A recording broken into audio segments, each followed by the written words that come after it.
بسم اللہ الرحمن الرحیم۔ ایک بادشاہ کے دو بیٹے تھے،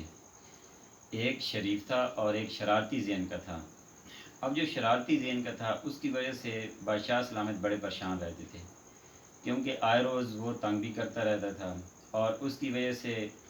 گھر کا محل کا ماحول کافی ڈسٹرب رہتا تھا۔ آخر ایک دن اس شرارتی بیٹے نے بادشاہ سلامت سے بولا کہ اے بادشاہ سلامت، اے والد محترم، آپ ایسا کریں کہ میرے حصے میں جتنی جائیداد جو چیز آتی ہے وہ مجھے دے دیں اور میں یہاں سے دور چلا جاتا ہوں۔ تو پہلے تو بادشاہ سن کر بڑا پریشان ہوا، پھر وزیروں اور مشیروں نے مشورہ دیا کہ بادشاہ سلامت، اس بیٹے نے ویسے ہی آپ کو تنگ کر رکھا ہے اور آپ کا جینا محال کر رکھا ہے، تو بہتر ہے آپ اس کا مطالبہ منظور کر لیں، یہ بھی خوش اور آپ بھی خوش۔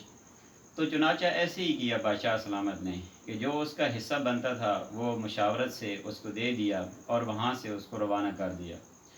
اب وہ بادشاہ کا شرارتی بیٹا اپنا حصہ لے کر دور کہیں چلا گیا، وہاں پہ اس نے خرچ کرنا شروع کر دیا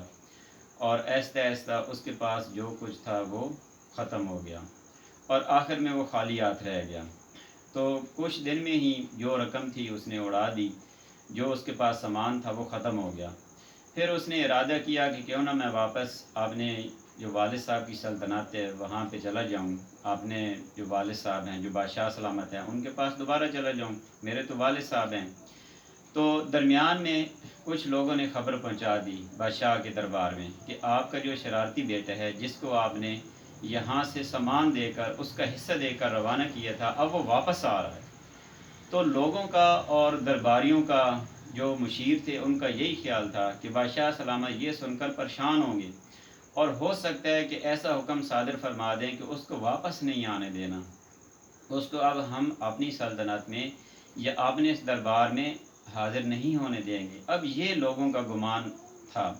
لیکن کیا ہوا، اس کے برعکس بات ہوئی کہ جیسے ہی بادشاہ سلامت تک یہ پیغام پہنچا تو بادشاہ سلامت نے فرمایا، حکم دیا کہ جی آپ جشن کی تیاریاں کریں، بیٹے کی آنے کی خوشی میں ہم ایک شاندار تقریب کا انعقاد کریں گے۔ تو اس پر وزیروں اور مشیروں نے حیرانگی کا اظہار کیا کہ بادشاہ سلامت وہ آپ کو تنگ بھی کرتا تھا اور آپ کا جینا بھی اس نے مشکل میں ڈال رکھا تھا، پھر مشورے سے اور اس کے مطالبے پہ اس کو ہم نے یہاں سے روانہ کیا اور جو حصہ اس کو دیا تھا اب اس نے وہ بھی خرچ کر دیا اور اب وہ واپسی کا مطالبہ کر رہا ہے۔ تو بجائے اس کے کہ آپ اس کو منع کریں، اس کا راستہ روکیں یا اس کا کوئی اور حل سوچیں، الٹا آپ کہہ رہے ہیں کہ اس کے آنے کی خوشی میں ہم جشن منائیں گے۔ تو بادشاہ سلامت نے خوبصورت الفاظ بولے